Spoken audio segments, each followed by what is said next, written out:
সংগ্রামে আমি গুরুত্বপূর্ণ ভূমিকা পালন করেছি। তখন সারা দেশে বিএনপি চেয়ারপারসনের দায়িত্ব পালন করে গত 13 সালের আন্দোলন সংগ্রামে ফাঁসিবাদের বিরুদ্ধে আমি 32টি সংবাদ সম্মেলন জাতীয় নেতাদের নিয়ে কারাগারে বিভিন্ন জায়গায় হসপিটালে বিভিন্ন জায়গায় গোপনে সংবাদ সম্মেলন করে 13 সালের আন্দোলন সংগ্রামে আমি গুরুত্বপূর্ণ ভূমিকা পালন করেছি। তখনও দলের অনেক নেতারা পালিয়ে চলে গেছিল।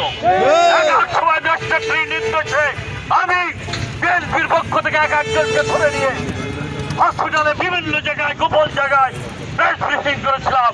সেখানে প্রয়াত অ্যাডভোকেট খন্দকার বাবু হোসেন সেই সাংবাদিক সম্মেলন করেছিলেন 13 সালের আন্দোলনের সময়। মেজর হাবিব সাহেব করেছিলেন, আমাদের প্রয়াত আমাদের আমাদের সাহেব করেছিলেন।